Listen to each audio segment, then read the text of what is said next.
नमस्कार सगळ्यांचं नवीन एका व्हिडिओमध्ये मी राजश्री आपल्या हॅपी होम विथ राजश्री या चॅनलमध्ये अगदी मनापासून स्वागत करते। तयारी कशाची आहे सांगते तुम्हाला। इथं मोठ्या साईजचे 3 बटाटे मी घेतलेले आहेत, तर थोडीशी मोठी साईज आहे, 3 घेतलेत बटाटे।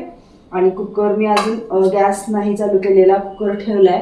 आता हे बटाटे यामध्ये उकडण्यासाठी ठेवणार आहे। आज छान असा वडापावचा बेत आहे, वडापाव पार्टी म्हणूया आपण। खूप कमी वेळा वडापावची रेसिपी माझ्या किचनमध्ये झालेली आहे। मला वाटतं एखादा व्हिडिओ असेल कदाचित एवढ्या वर्षांमध्ये, तर आज छान असा वडापावचा बेत केलेला आहे। तर तुम्ही सुद्धा व्हिडिओ शेवटपर्यंत पहा आणि रेसिपी आजची कशी होते हे कमेंट करून सांगायला अजिबात विसरू नका। चला आता व्हिडिओला सुरुवात करूया। कुकरमध्ये मी भात पण लावलाय एका डब्यामध्ये छोट्याशा। सकाळचा पण थोडासा भात आहे। आता हे बटाटे थोडेसे ना दोन तुकडे करणार आहे एका बटाट्याचे, कारण बटाटे मोठे आहेत, व्यवस्थित शिजायला पण पाहिजेत, त्यासाठी मध्ये एक कट मारणार। हे बघा असे हे केलेत मी तुकडे, आणि असंच हे कुकरमध्ये आता ठेवून द्यायचं आहे।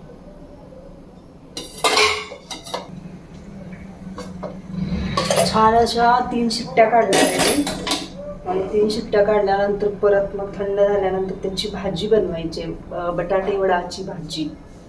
वडापाव करायचा आहे पण त्याच्या अगोदर बटाट्याची भाजी करायची आहे। हा पाव आणलाय, मस्त असा फ्रेश पाव आणलाय।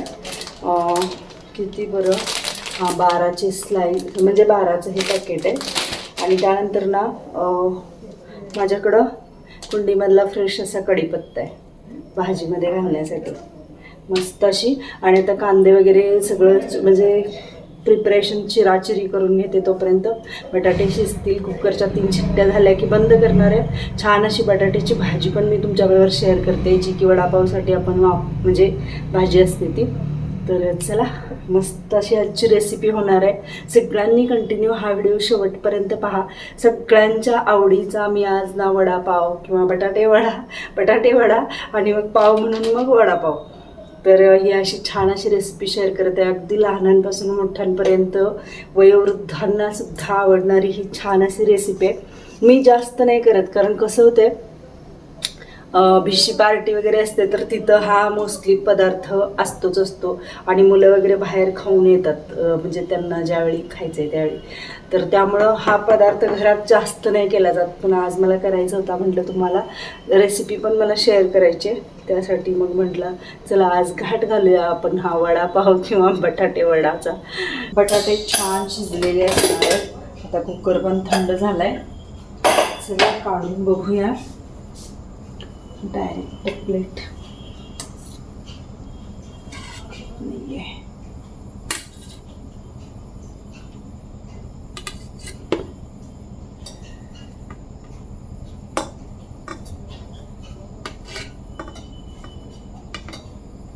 बटाटे चांगले शिजलेत, खूप जास्त पण मऊ शिजलेले नाहीत, पण शिजलेत चांगले। बटाट्याच्या भाजीला म्हणजे वडापाव किंवा वडापावच्या रेसिपीला जशी बटाटा भाजी करायची आहे ना, तर त्या पद्धतीने बटाटा शिजलाय चांगला। आता याचं साल काढून घेते आणि छान अशी भाजी करायची। पटपट हे साल वगैरे काढून घेते।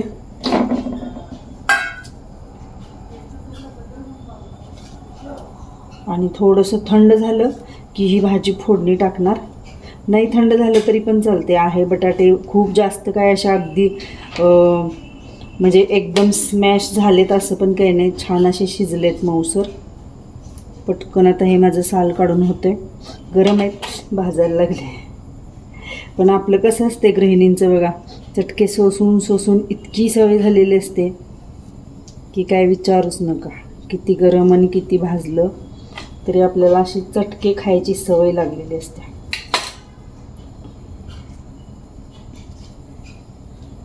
काही अनुभव मी तुमच्याबरोबर शेअर करत असते असे व्हिडिओ व्लॉगच्या माध्यमातून।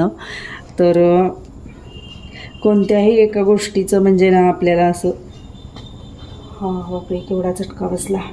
काही गडबड असू दे घरामध्ये, डबा करायचा असू दे, किती चटके बसले काय बसले, आपण आपलं काम उरकण्याकडे आपला कल असतो, त्यामुळं आपल्याला भाजतंय किंवा काय हे आपण काहीच लक्षात घेत नाही, कारण आपल्याला पुढच्या जबाबदाऱ्या असतात त्या सगळ्या अशा पार पाडायच्या असतात। तर हे आता सगळं काढून झाले, हात धुवून घेते. वडापावची भाजी जी आहे ती चिरून किंवा सुरीनं कट करून न करता अशी ना आपल्याला थोडेसे आपल्याला फोडी पण नको आहेत, पण थोडंसं स्मॅश पण केलेलं पाहिजे, मोठाड बारीक असं पाहिजे आपल्याला. तर इथं मी ना हे फोकच्या मदतीनं हे छान असं व्यवस्थित थोडंसं बारीक मोठं असं करून घेत आहे आणि त्यानंतर भाजी करायची. अशी भाजी ना खूप छान होते आणि वडापावमध्येही म्हणजे त्याचं टेक्स्चर पण चांगलं राहतं. तर आता मी हे सगळं बारीक करून घेतलं आहे, फोडणी करायची आहे आता आपल्याला. आता या बटाट्याच्या भाजीसाठी वाटण करायचं आहे. इथं अर्धा चमचे जिरे घेतलेत, इथं मी 4 मिरच्या घेतलेत आणि भरपूर सगळी कोथिंबीर घेतलेली आहे. आता हे वाटण आपल्याला जाडं भरडं असं करून घ्यायचं आहे, त्यासाठी थोडंसं मीठ घातलं आहे मी ह्यामध्ये. आणि आता हे छान असं मिक्सरमध्ये जाडं भरडं फिरवून घेते. अशा पद्धतीनं हे बघू शकता तुम्ही, मस्त असं हे वाटण तयार झालं आहे. अगदी बारीक नाही करायचं, म्हणजे अगदी पेस्ट नाही करायची. तर अशा पद्धतीचं हे थोडंसं भरडसर असं हे वाटण तयार झालं आहे.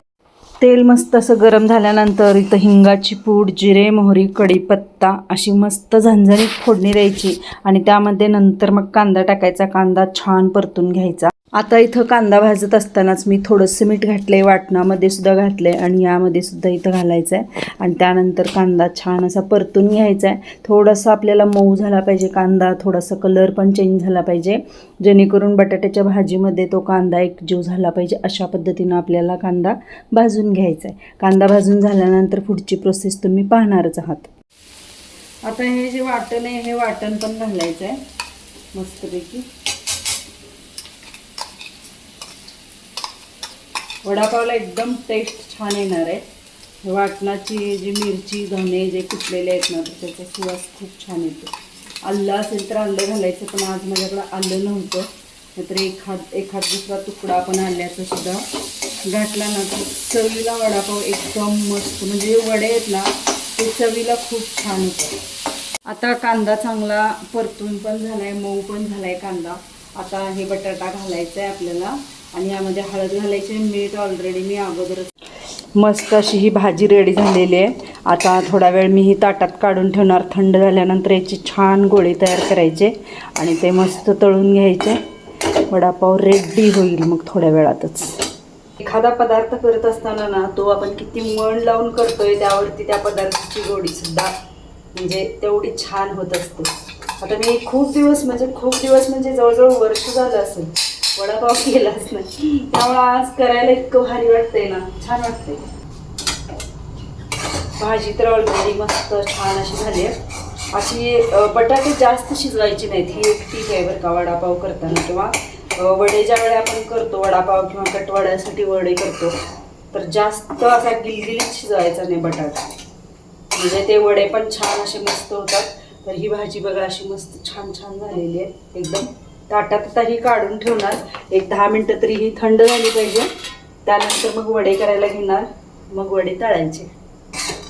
भाजीचा वास एवढा छान यायला लागलाय, काय मस्त यायला लागलाय.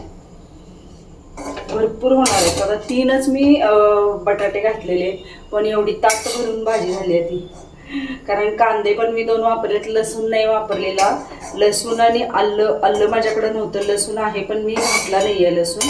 कांदा घातलाय भरपूर, 2 कांदे घातले, त्यामुळे भाजी भरपूर जास्त झाली आहे. एवढी भाजी झाली बघा. आता ह्याचे वडे पण भरपूर होणार आहे. मी ना म्हणजे वड्यामध्ये ती घालण्यासाठी चटणी पण करणार आहे, छोटे छोटे भजी तळणार आहे आणि त्याची मस्त अशी चटणी तुमच्याबरोबर शेअर करते. भाजी थंड झाल्यानंतर अशा पद्धतीनं मी हे वडापावचे गोळे करून घेतलेले आहेत. आणि आता इथं बघा, इथं ना डाळीचं पीठ घेतलं आहे, थोडंसं जास्त घेतलं आहे कारण मला चटणीसाठी सुद्धा छोटे छोटे भजी करायचे आहेत एकदम कुरकुरीत असे. यामध्ये आता मीठ चवीनुसार, थोडंसं लाल तिखटसुद्धा घातलं आहे मी आणि सोडा, आणि आपल्याला घालायचं आहे तो म्हणजे ओवा घालायचा आहे, जेणेकरून आपल्याला पोटासाठी ते छान चांगलं असतं. तर इथं तिखट मीठ पण आपल्या आवडीनुसार घालायचं आहे, कारण मी मिरचीचा वापर केला आहे आणि तिखट मीठ थोडंसंच घातलं आहे. आता यामध्ये ओवा घातला आहे, सोडा घातला आहे. आता हे सगळं छान मिक्स करून घेते आणि चमच्याऐवजी आपण जर हातानं ना हे चांगलं पीठ असं जास्ती फेटलं ना तर ते हलकं होतं पीठ आणि वडापावसाठीचं ते कोटिंग आहे ते छान कुरकुरीत आणि क्रिस्पी होण्यासाठी मदत होते. इथे एक ट्रिक सांगते. आता या पिठामध्ये तेल मी साईडला गरम करायला पण ठेवले. या पिठामध्ये मी अगदी 1-2 चमचे, छोटे पोह्याचे चमचे एवढंसं ते कडलेलं तेल घालणार आहे, जेणेकरून भजीचं वरचं जे आवरण, भजी नाही वडापावचं जे आवरण आहे ना, तर ते क्रिस्पी आणि कुरकुरीत होण्यासाठी मदत होते. काही वेळेला या पिठामध्ये बरेच जण तांदळाचं पीठ घालतात, काही जण मक्याचं पीठसुद्धा घालतात, पण मी इथं कोणतंही पीठ नाही वापरलेलं. त्यासाठी फक्त कडलेलं तेल मी 2 चमचे घालणार आहे या पिठामध्ये.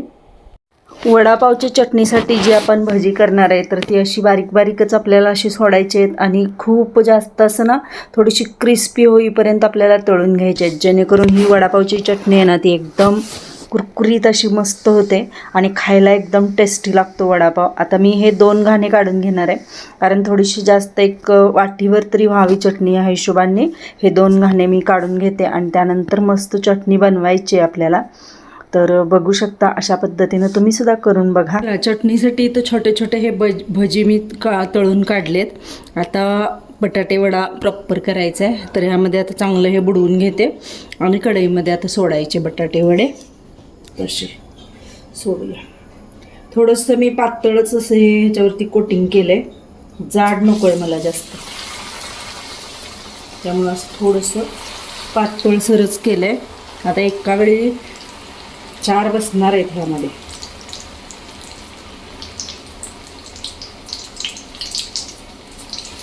तीन सोडते एका वेळी.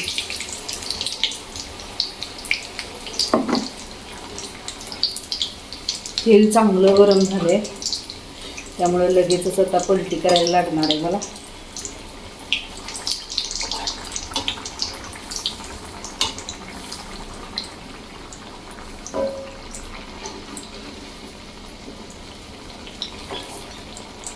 मस्त बटाटे वडे तयार व्हायला लागलेत. सगळे तयार करून घेते, झाल्यानंतर दाखवते तुम्हाला. हे बघा, मस्त गोल गरगरीत असे छान हे बटाटे वडे झालेत तळून. आता हे काढून घेते, नंतर दुसरी बॅच पण घालायची आहे. मस्त झालेत बघा, एकदम छान.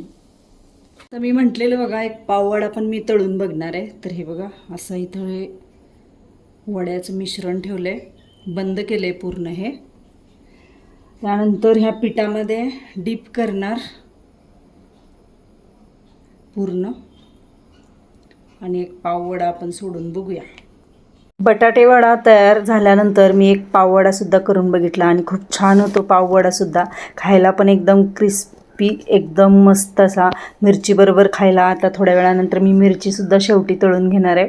तर बघू शकता, अशा पद्धतीनं हा पाववडासुद्धा तयार झालेला आहे मस्त.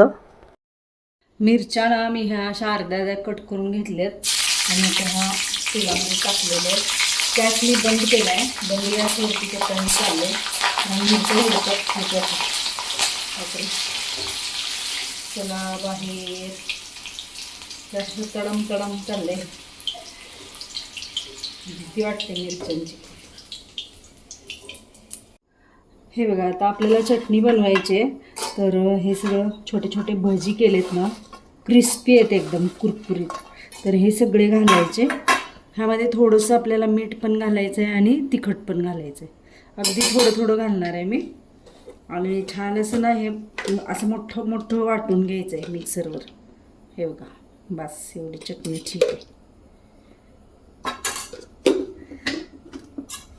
आता हे सगळं घालून टाकूया ह्यामध्ये. कुरकुरीत आहे एकदम,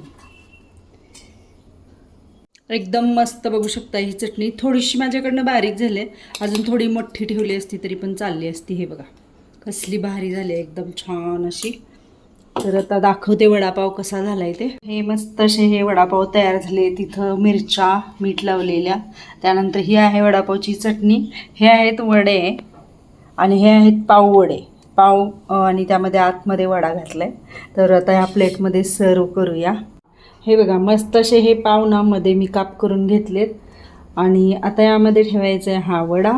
त्याच्यावरती हा आपला पाव असणार आहे असा, पण इथं चटणी घालायची आहे आपल्याला. एक मिनिट, हे बघा, इकडं पण पावामध्ये पण चटणी घातलेली आहे आणि हा असा बंद करायचा छानपैकी. तसंच ह्यामध्ये पण घालूया. आता ह्या पावामध्ये ना इथं खाली घालते चटणी.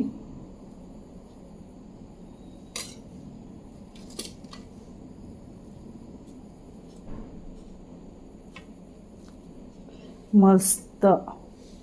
इथं थोडीशी इथं पण चटणी घालूया खायला आणि मस्त अशा ह्या मिरच्या. या तुम्ही पण वडापाव खायला. कसा झालाय सांगा कमेंट करून. आणि हा आहे तो पाववडा आहे बघा, मस्त असा पाववडा आहे. पाववडा पण तुम्हाला दाखवते कट करून. तर ही रेसिपी बघा, तुम्हाला कशी वाटली कमेंट करून नक्की सांगा. आणि आवडली असेल तर एक लाईक करायला अजिबात विसरू नका. तर आता हे मी खायला देणार आहे सुजितला आणि सत्यजितला. तोपर्यंत थोडंसं पाठीमागे ठेवूया आणि हे कट करून दाखवते पाव. तर हे पाववडे मी तुम्हाला कट करून दाखवलेले आहेत. सगळ्यांना वडापावची ही रेसिपी कशी वाटली हे कमेंट करून नक्की सांगा. व्हिडिओ आवडला असेल तर एक लाईक करा आणि छान अशी कमेंट करा. तुमची कमेंट वाचायला मला खूप आवडतं आणि त्याला रिप्लायसुद्धा मी देत असते. तर तुम्ही कमेंट करा. रिप्लाय द्यायला थोडंसं आज कमेंट केली उद्या होऊ शकतं, पण रिप्लाय जरूर देते. त्यामुळे तुम्ही नक्की व्हिडिओ जास्तीत जास्त शेअर करा, कमेंट करा, लाईक्स भरपूर करा. आणि अजून काय सांगू, एवढंच. चला भेटूया एका मस्त आणि छानशा व्हिडिओमध्ये. तोपर्यंत सगळ्यांना बाय.